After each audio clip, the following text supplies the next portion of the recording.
Thank you very much, everybody, and welcome to this Zoom. I'm going to talk to our guests for 15 or 20 minutes and then open up for questions. And you can either ask a question in the chat box, and I can I'll either come to you in person, or if your question is echoed by others, I might just pick it up and put it directly myself. Happy birthday to John Milbank. He's here for the first time and it's his birthday, and he's just told us that in the chat box there. Greetings and welcome to you especially. Now, we are talking today about the annual report from Open Doors International, which researches data about the persecution and discrimination that Christians face worldwide. So they both research and publish their findings, and they publish the World Watch List every year. I'm going to be joined by Julia Bicknell. She doesn't work for Open Doors, but she's a journalist and the executive editor of worldwatchmonitor.org, and she analyses the data from the list. And Ron Boyd-MacMillan is the global analyst for Open Doors International. He's also the professor of theology with persecution studies at the Lahore College of Theology, Pakistan. Now, I'm not sure whether he's joined the call yet.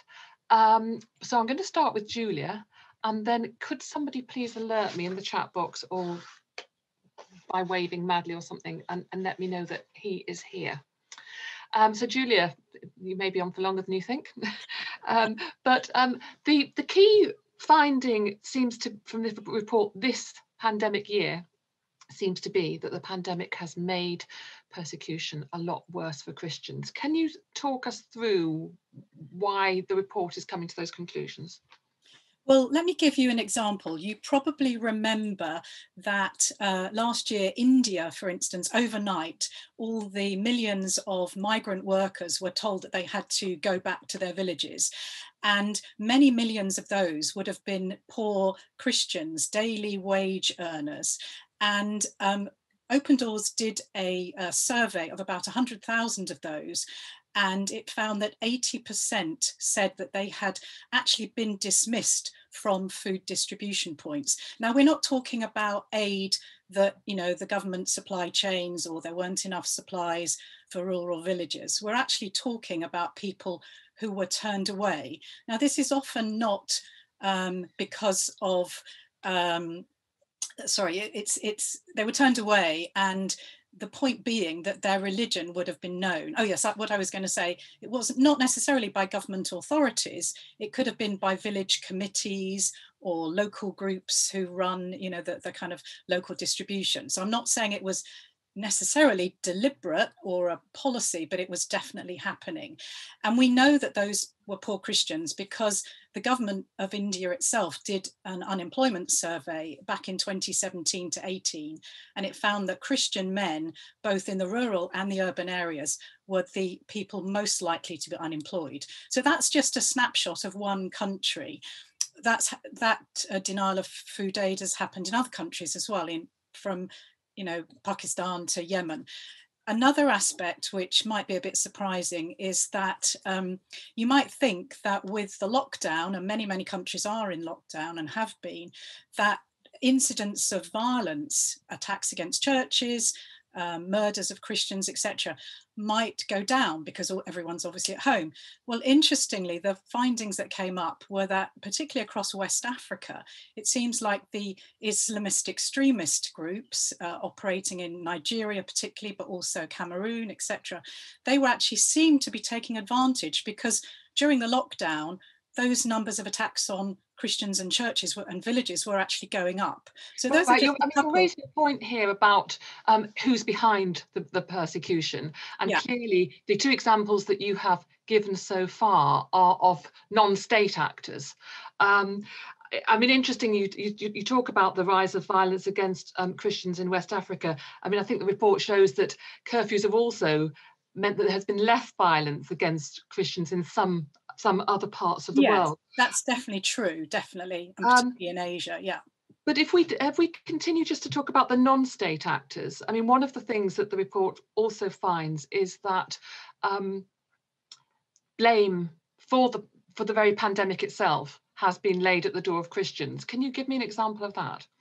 Well, if you're talking about non-state actors, obviously a group like Al-Shabaab in Somalia, they actually came up with a phrase that said something like the Crusader forces that have invaded Somalia and the countries that support them are behind this virus. So obviously, if you're getting that as a statement from a terrorist group that is recognized as a terrorist group and obviously is in control of large parts of the country, that isn't going to make the local population particularly keen to be good to their neighbours or whatever. So that's another non-state actor. But then we've got a country like Sri Lanka, where there was an example where actually government officials came around and knocked at the door of church leaders, and using COVID and COVID security and obviously public safety, they actually came knocking on the door to find out about the church leader, the church's activities. Now, of course, we here in the UK, yes, we've closed down. I know we don't have to compulsorily, but many of us have closed down our churches, but we haven't yet got to the point of, government officials coming knocking at the door of Christians inquiring about, how many people are in your church, how many prayer meetings have you held, that kind of thing. So that's the kind of thing which is also we've picked up is going on. And sort of online surveillance as well. Yes. Increasing. So again, to give an analogy, here in the UK, we've got this NHS app. I've got it on my phone, and I tap into it. And I've also got the other app that you report to Tim Spector. But I chose to put that on my phone. The difference in other countries is in China, for instance, they have not only do they have surveillance, it's the most surveilled country, or in terms of the number of surveillance cameras around. Interestingly, UK is number 3, so I'm not necessarily saying we're massively better, but the point being that we're seeing an increasing move in a country like China, where last year I reported that there are apps which sort of you have to read about Xi Jinping, and you have to, sort of tick that you followed a certain sort of almost like education. And so if you see the potential for the misuse of surveillance combined with public safety, public security, you then start defining what people are doing, what they choose not to do, and then they, for instance, might get penalty points for instance, not loading this particular app. Then you are talking about an authoritarian government that is able to use something like COVID to now say, well, actually, let's just give you points for, have you downloaded and, done your Xi Jinping education on your app this week, kind of thing. I'm hoping that when Ron joins us, we can talk about some of the individual countries that make it onto this list. One of the things that's quite interesting is that the report of each country will talk about how persecution is affecting women and men differently. I wonder if you can just say a little bit about that. Yeah, so Open Doors has done, I think, the research for the last 3 years, where it started actually looking at the different ways that women and men experience this persecution or discrimination. And the top ways that, interestingly, women experience it are sexual assault, forced marriage, and kidnap often for sexual purposes. And these are all things that obviously we hear in the UK. The number of domestic violence incidents has gone up, domestic abuse is on the rise, all those kind of issues. So now imagine a minority Christian woman who perhaps has been forcibly married to a much older man, and we know that that happens many, many countries around the world. And now she's not even able to get out, she's not able to leave the house. She might have a family, an in-law family who might be quite hostile to her beliefs. She could be a minority Christian in a family where she's converted from Islam. And suddenly all those, you might say, sort of safety valves, the fact she could go out, visit, meet friends, have a coffee, whatever, all of those are denied to her. and also things that can happen behind closed doors that she wouldn't be able to even report to anybody. So yes, that's a very hidden thing. It's very difficult to get the real research on, but we have evidential reports and testimonies that it's definitely happening. Thank you. You'll be relieved to know, Julia, that I think Ron MacMillan is with us now. Are you there, Ron? Yes, I am. Thank you, Rosie. I'm so glad that you're able to join us. We've talked a little bit about how COVID has been making things worse in terms of discrimination and persecution against Christians.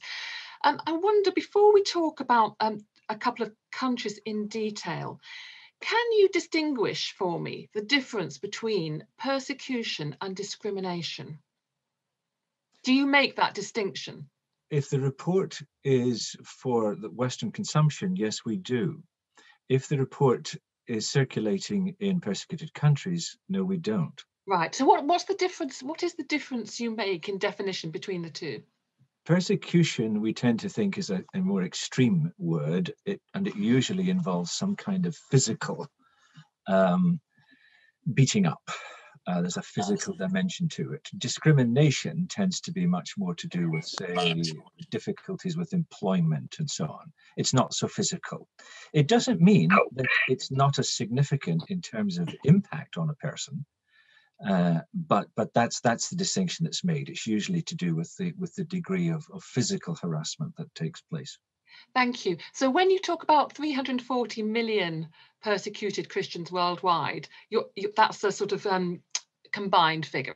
Yes, that's both, yes. And 340 is really from all the research that we do. 309 would be the figure that we would use for the top 50, because obviously to compile a top 50, you need to be looking at about 90 countries. And then, of course, you also have your materials with others. So we're looking at a certain points total globally, and that takes us to the larger figure. But 309 is the one for the top 50. And it basically means, it doesn't mean that every Christian in a country is equally persecuted. For example, you get India, and it's really quite different. In the south of the country, it might be a lot easier. But the 309 figure covers what we call very high and extreme levels of persecution. Right. So the most dangerous place to be a Christian in terms of hanging on to your life appears to be Nigeria. We're talking about non-state actors there on the whole. Can you just give a picture about what's happening there? Yes, I mean, it's partly our distinction that we make on the World Watch list as we calculate persecution, because we don't necessarily have a system that says where there's the most people killed, that's where there's the most persecution. Because often persecution is a squeeze as much as a smash. But essentially what happened, and particularly over the last 20 years, and most significantly over the last 10, Sub-Saharan Africa as a region became by far the most violent fault line for Christians being killed. And in the north of Nigeria, this is significantly due to an Islamic insurgency movement called Boko Haram. And but there are 20 movements in this whole Sahel region. And so it's really the killing zone. And so Nigeria has really been a very tough place for Christians for about 10 years, although these states in the north became Sharia states in the late 90s, some of them. So it's been building for a very long time. To what extent is it sort of government-led or state-led, and to what extent is it insurgency? It's mostly insurgency, but it helps that you have a relatively incompetent government that can't basically send soldiers at the right time to protect people. Can I come in there, just Yeah. Rosie, very quickly, because I've worked in northern Nigeria, and it really, you're right. I mean, of course, you have Boko Haram, everyone's heard of them, but you also have complete lack of rule of law, not complete, but frequent, lack of rule of law, lack of governance. You have the military often don't get paid. So why would you go, if you're a Nigerian soldier, are you going to risk your life if you haven't been paid for 6 months? There's so many factors. There's corruption. There's obviously environmental degradation, which means there's a sort of movement where a lot of young men are unemployed. So there's a whole lot of factors that feed into this. But then the Islamic extremists exploit all of that, and that's how they get their men, who then go around and, you know, we've heard about it on the news just since Christmas. You know, they come into a village on motorbikes and just rampage through, and particularly also destroy crops. When they leave, they you know, just leave the village hungry. So that's one rising source of persecution against Christians. Can we talk about the totalitarian governments? I mean, I suppose China, again, according to the report, is where churches are most likely to sort of be attacked. And yet there's also various protections for Christians who toe the line in China. So what's going on there in terms of state persecution? Ron? It's rather sad, because I remember meeting Christians in 2011, 2012, who were looking forward to another great increase in freedom, because China was really rather free around then. And they were expecting to register with the government freely. And now, since the rise of Xi Jinping, who really took the presidency in 2013, it has become very, very tight, and even tighter since 2018. I think the reason for it, and it's anybody's guess, is that I think the Chinese government are spooked by the size of the Chinese church and its growth. It's about 100 million, and this has increased on pretty much 8% a year since 1980.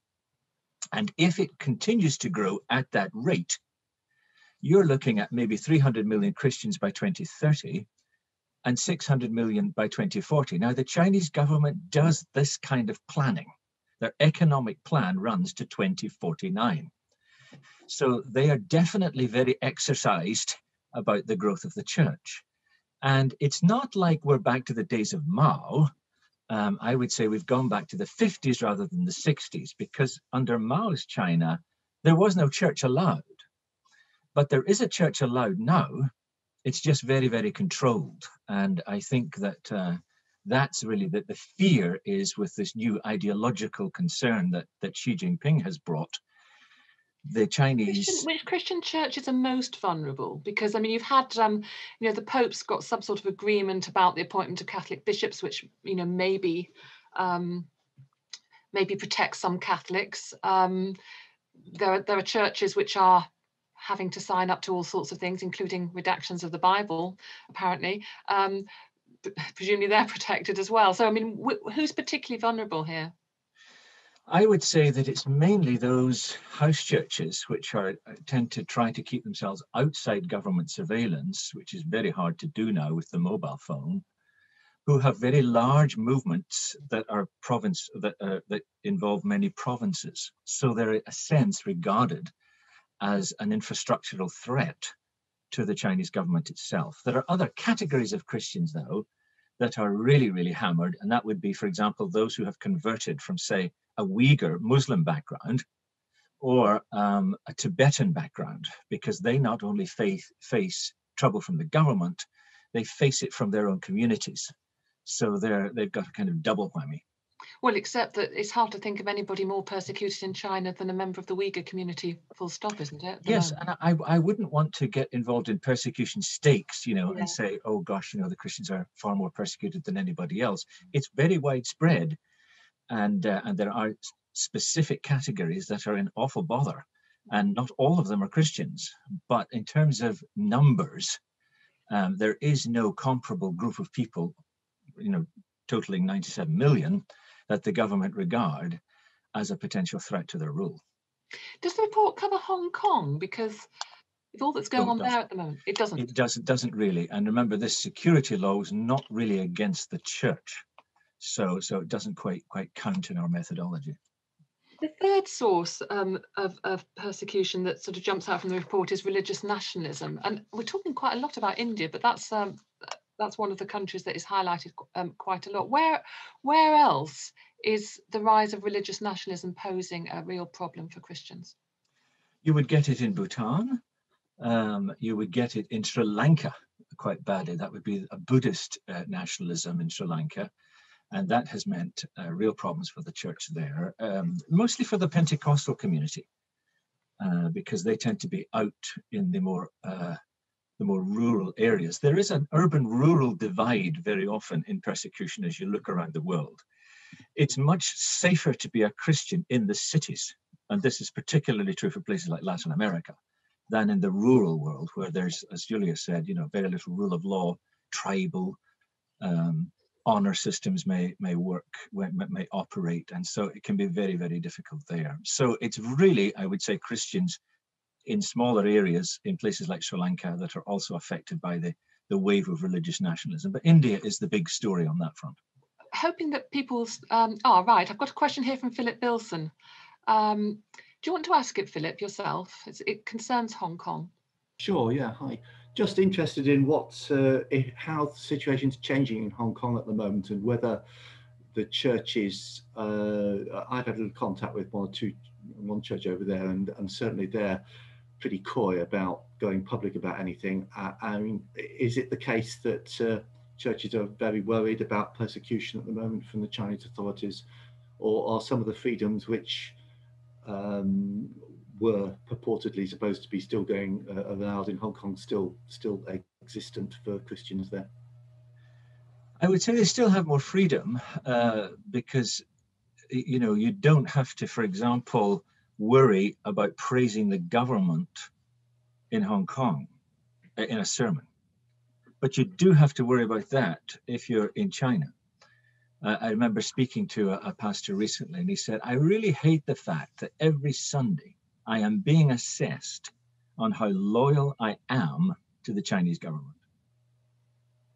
Why don't they just let me get on with, preaching a larger gospel? That's not happening in Hong Kong. It may come, but at the moment, that's not. We're really focusing on China, and China itself is what's putting it into the top 20 for the first time in 10 years. Thank you. You have to worry about how you conduct your research, where you are seen to be on the ground because of the sensitivities around. I mean, I'm not sure if that would be true of Hong Kong, but of potential hotspots or future hotspots. Yes, this is the basic distinctive of the World Watch list, is that we go every year to our sources in the cities, in the villages, to the church sources basically, and ask them to fill out the questionnaire again and again. So that's it's got this grassroots perspective. And usually it's our contacts, because we're an organization that works with the church in 66 countries. So we're using our networks. But a lot of them are underground anyway. So it usually is through the underground networks that we gather the material. Can I go to Harry Farley? Harry, are you there? Hi, yes. It was just a quick question about, well, you mentioned it just then about data gathering, first of all. I mean, for those of us who've reported on religious affairs for a few years, the Open Doors list most years tracks a rise in persecution in Christians. And I just wanted to get your thoughts on whether you think that the pattern of Christian persecution is definitely getting worse over the years, or could it not be that your data gathering is essentially getting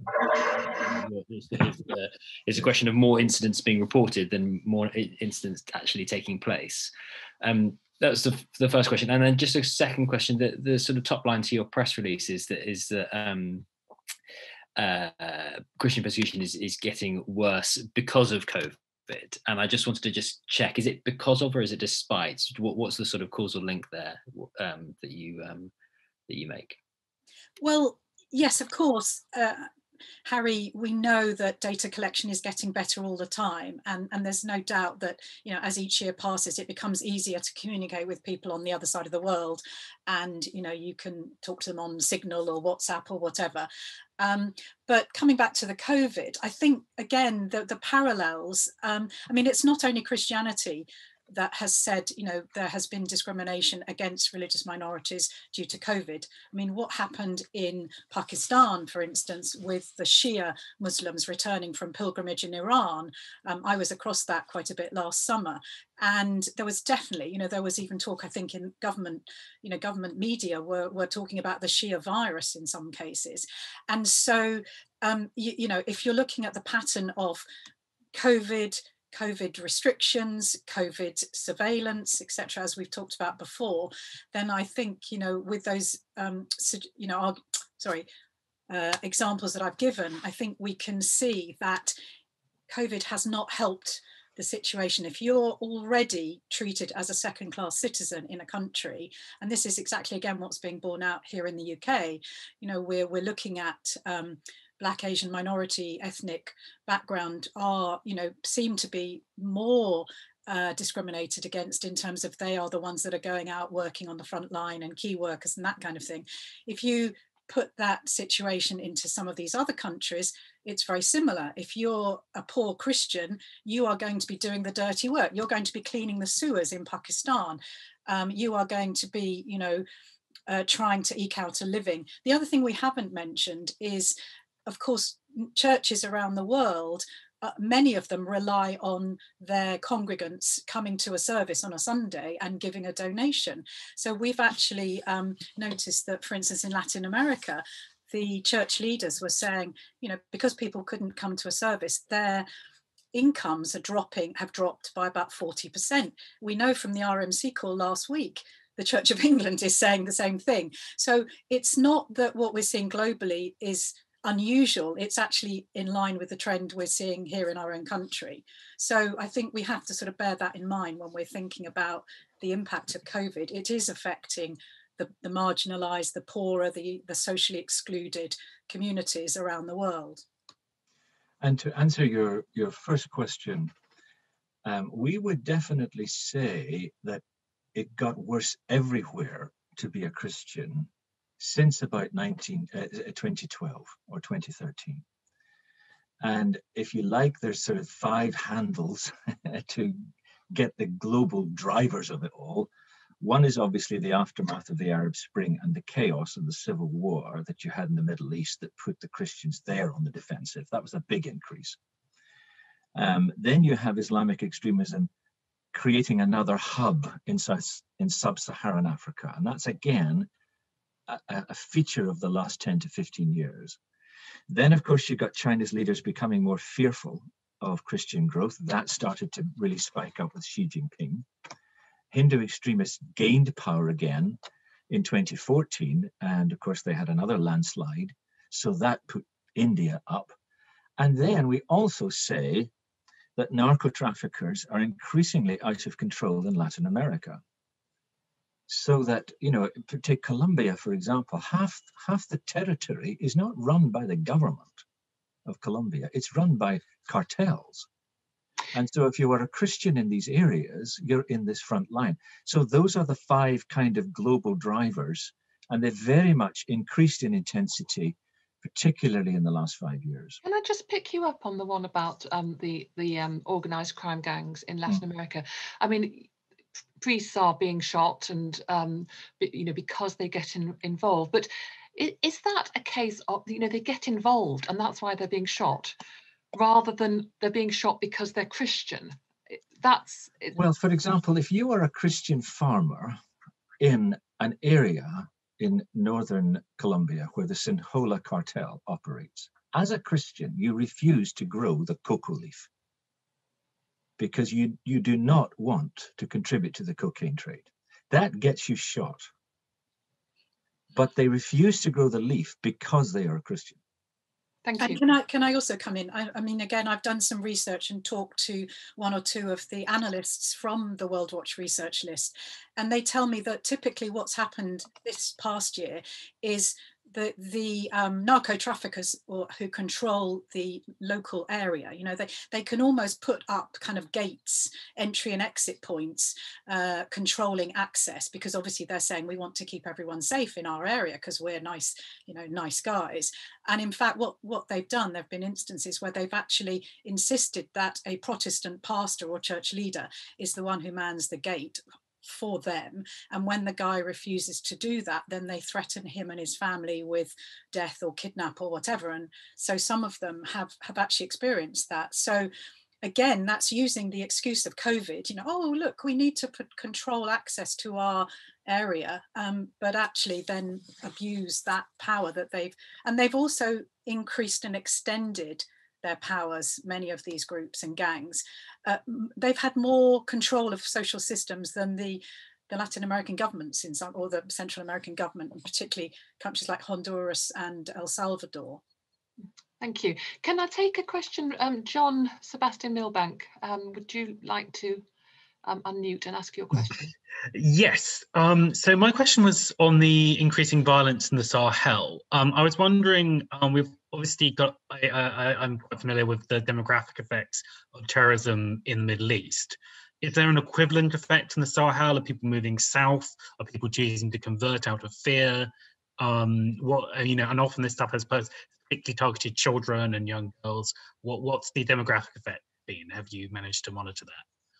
Basically, what's happening in the Sahel is, as we know, there's a whole combination of factors. I don't know if you heard me at the beginning, John. Were you there, or shall I? Yeah. But I think what's happening is, so we've got Boko Haram. We've heard of Boko Haram since 2009. Now we have a breakaway splinter group from Boko Haram, ISWAP, Islamic State, West Africa Province.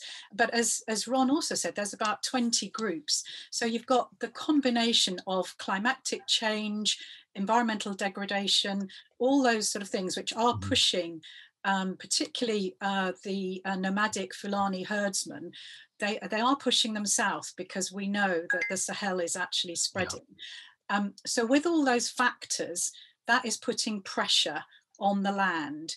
And typically what's happening is you feed in, as I was saying, a lot of unemployment amongst young men. I mean, the level of unemployment amongst Nigerian graduates, even just the kind of people I've met.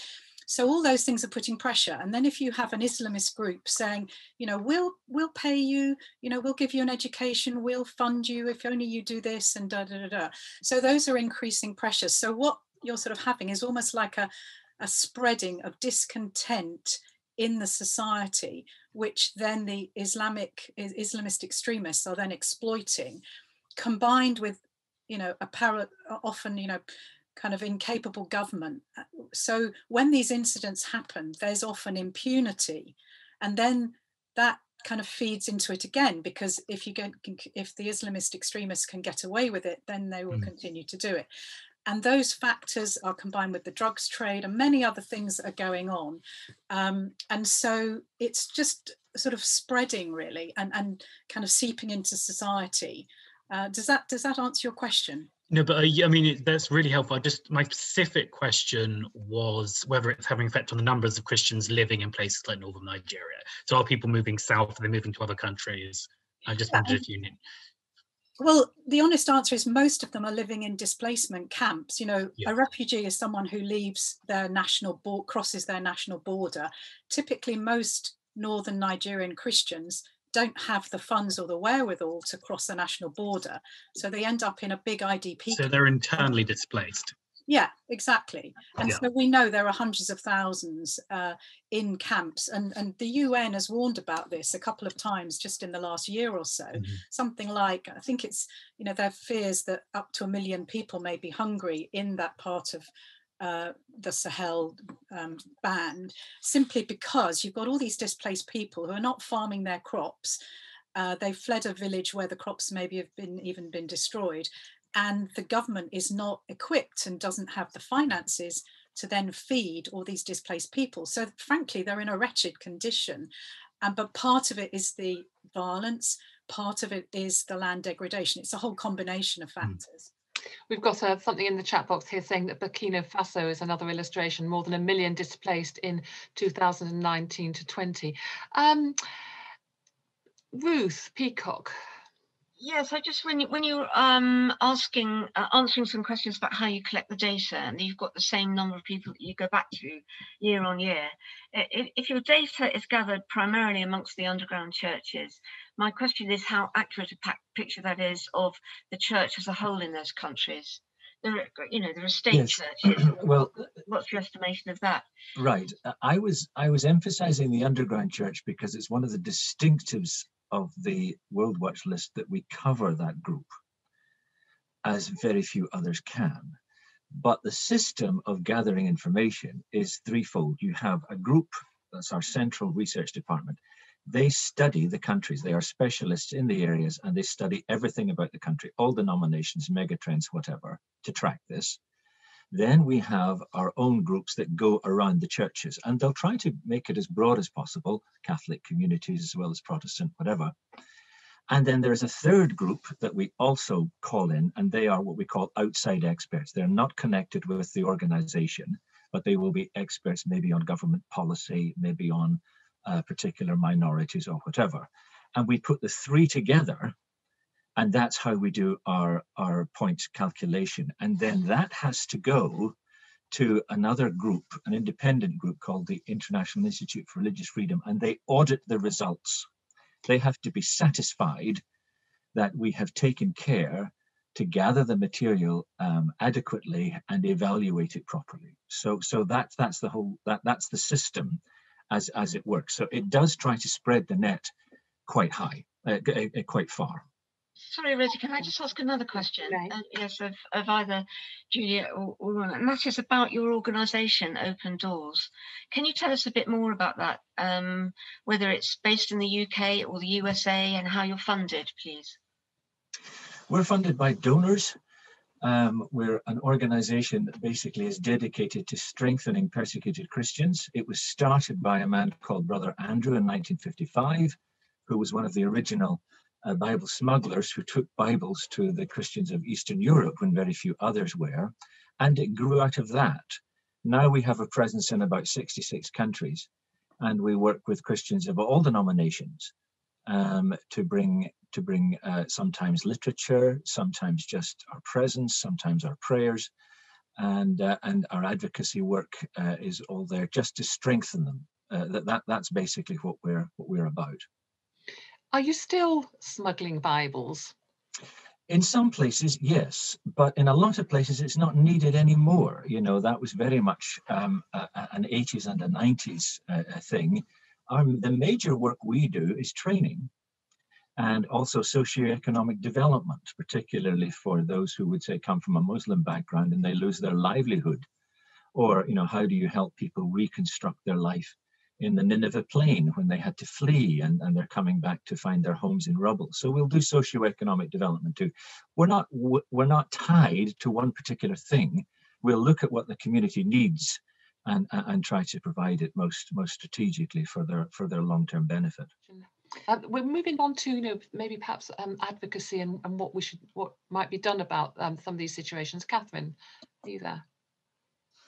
As I want to ask the people from Open Doors the extent to which they think that public opinion around the world can have any impact on persecution.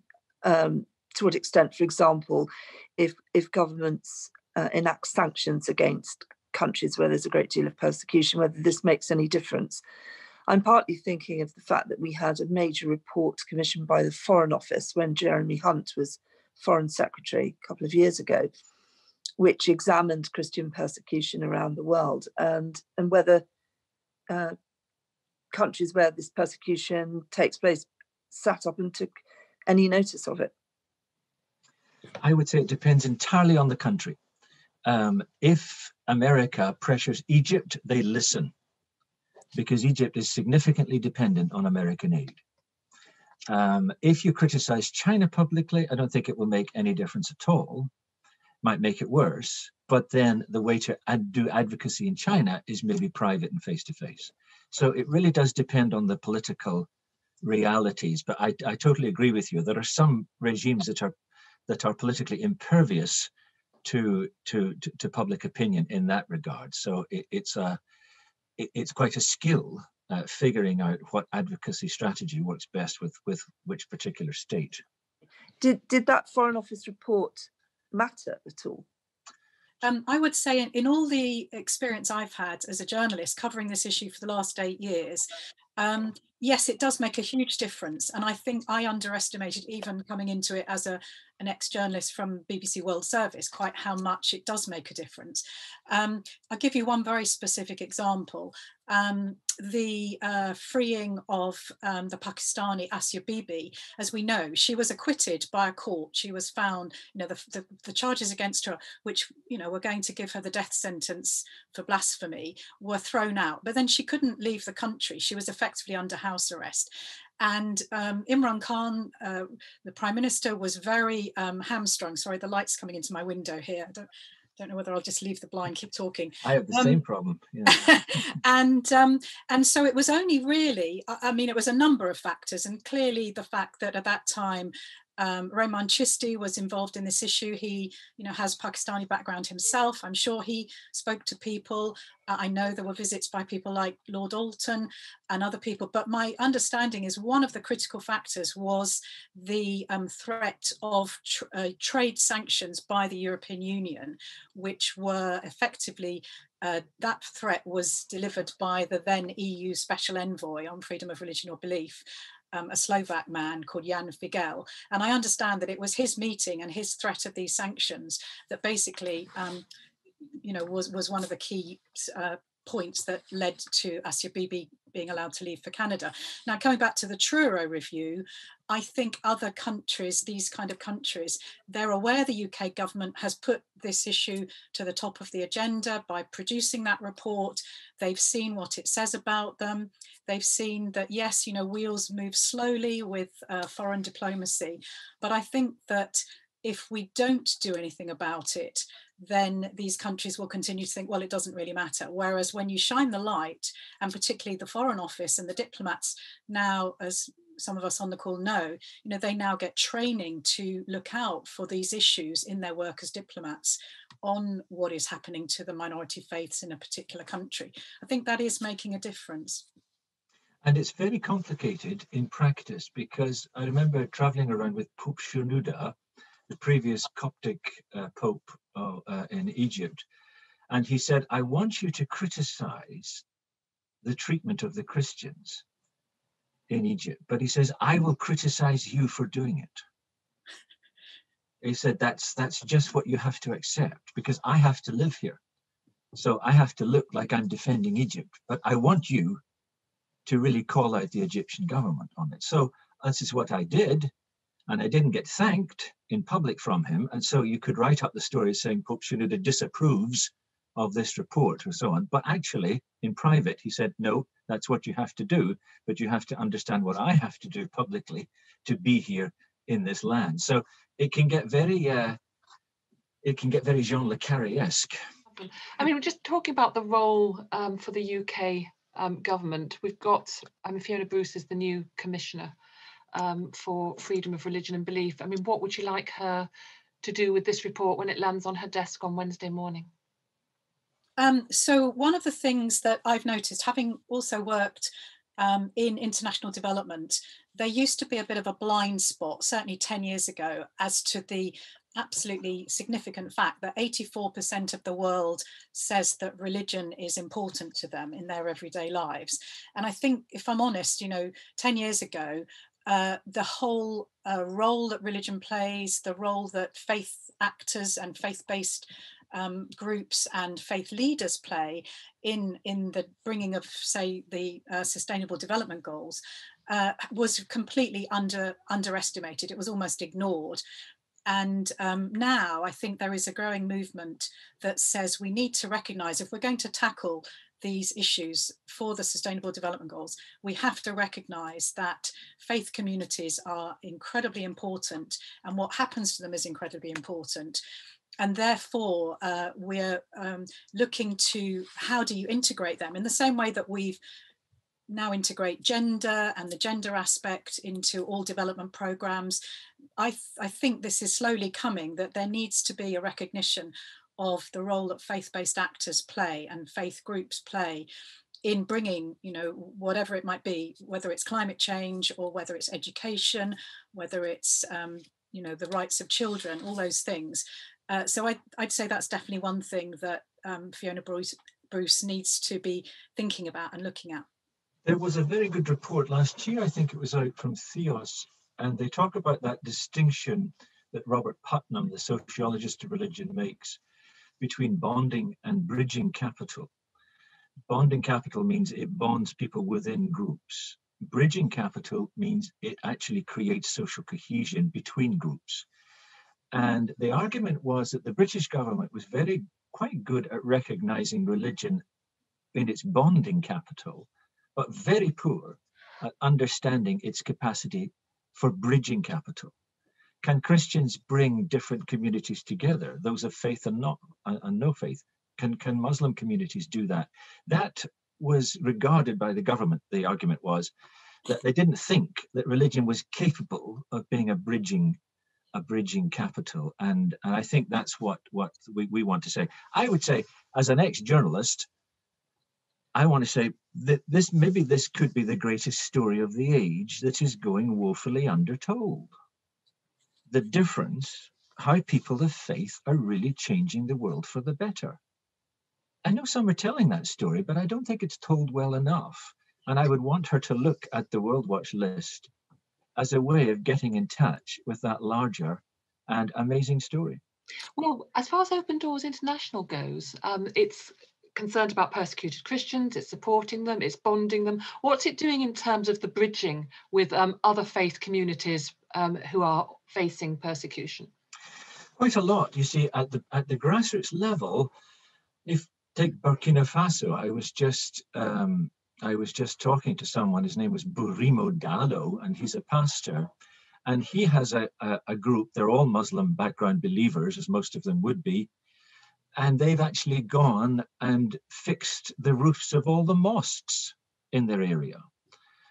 So that's them doing bridging capital. And I mean, in a lot of countries, especially Africa, as many of you know, the way you create access to the water and so on, all has to be done through the church and through maybe a talk with the imam and so on, because on Thursday, the Muslim community can draw the water on Friday, the Christian can. You know, this is how society gets ordered in a lot of the countries in the world. It takes the religious leaders to do it, because in a lot of these places, government is completely absent. Another aspect as well, of course, is the post-Brexit trade deals that need to acknowledge that human rights, and particularly within human rights, freedom of religion or belief is actually written into those. Now, obviously, that's very big and very complex, but we're already talking about that vis-a-vis our deals with different countries. And I think where certain countries are involved, I'd really want to see that championing of human rights as a significant aspect, and we're obviously beginning to see that's happening. Do you talk about that with the Department of Trade? Are you actually doing that? Oh, I mean, not doing it personally, but I mean, I'm saying that I think that does need to happen. We need to acknowledge that freedom. I mean, I use this phrase actually on my LinkedIn profile. You know, freedom of religion or belief is a fundamental human right, and it's very much the canary in the coal mine. I mean, headlines that I'm hearing today on the major news have been coming down the track for 5 years, and I've been sort of following what's happening in a country like Mozambique. I mean, the first sort of glimmers of that have been happening for the last 3 years. What's happening in West Africa is not a surprise. That's been happening at least since 2009. So it really is one of those issues that needs to be looked at and acknowledged and tackled, because those are the sort of crisis countries that we're then going to be thinking, how on earth do we help out in terms of trade and development down the line? I suppose the question is whether we're in a strong enough position to argue for a trade deal and make those sorts of conditions. But the other question is what about aid? I mean, should aid also be dependent on a guarantee of freedom of religion and belief? I think it should definitely be part of the conversation, because when I was doing proposals for funding from, say, the EU or the UK government or UNICEF, we always had to sort of talk about, what was the project going to achieve in terms of gender, as I said, in terms of children's rights. But somehow religion and freedom to practice one's religion or change one's religion or choose one's religion, those were pretty well ignored. And yet, as I say, according to the Pew Research Centre, you know, at least 80% of the world's population, religion not only is extremely important, but it actually affects people's lives very much. You know, who can they marry? How can they marry? How do they bury their dead? How do they, you know, celebrate the arrival of a child? Those are all so much part of daily life around the world, and yet those are the issues that frequently hit the headlines when they're in a crisis. So Ron, do you think trade deals should be attached to guarantees about religious freedom? In some circumstances, yes. I mean, I think you've got to be very hard-headed about what is possible. You know, when you enter the political realm, you've got to understand that, for example, politicians like victories, and you don't set them up for failure in this. So you've got to be wise and shrewd. Was it St. Augustine that said, "What's the difference between a government and a band of robbers? A government is a band of robbers that have granted themselves immunity from prosecution." You know, so you've got to be shrewd when one deals with government. I would also say, though, that when you think of advocacy, think of it in terms of a small a rather than a large a. Everybody has the opportunity to make a difference or do advocacy. And I always felt like my role as a journalist was to contest lies. Wherever you find persecution, there's usually a lie that is driving it. You know, in India, it's the Christians just want to displace the Hindus. They're agents for the CIA. In China, it's Christianity is a foreign religion. In Britain, sometimes it's, you know, Christianity just causes wars. You know, journalists, I believe, have a special role in contesting the narratives, the lies that so often create the conditions that result in increased persecution or can reduce it. So I think everybody, when they think of advocacy, yes, it's partly to do with how we influence the political elite, but it's also, there's a sense of agency that everyone should claim for themselves and make a difference. If 2.3 billion people are living out the Christian faith, that's an awful lot of points of light in the darkness. And so I think we want to encourage everybody to remember and act on behalf of the persecuted. Okay, before I hand back to Ruth, a question for both of you, a very short answer. Where would you least like to be a Christian in the world today and why? Ron. That's easy for me, North Korea. I do not want to live in the most religious state in the world, where I would have to worship Kim Il-sung every day and his dynastic successors. Julia? Well, I've lived and worked, sorry, not lived, I've worked in both Afghanistan and Somalia, and I honestly think that the risk of being a Christian in either of those countries is extremely high, from as much as anything sort of social pressure and, as I mentioned before, about Somalia. So I think those two would be the ones I would not want to be a Christian in.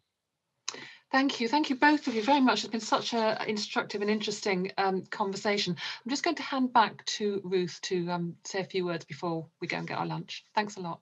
Thanks, Rosie. Thanks very much for joining us. Just to say, I've put Ben Cohen's email in the chat box if anyone needs the press release to write this story for Wednesday. This report is embargoed to Wednesday, 0001. So thank you to our guests, as Rosie has said. And just to say to everyone, we resume our Zoom calls tomorrow with the second in a series of 4 on how COVID-19 has impacted religious organisations in this country. And tomorrow we'll be looking at audience and membership. So do keep an eye on our websites and our Twitter feed for some more details about that. But meanwhile, I hope everyone stays safe and see you soon.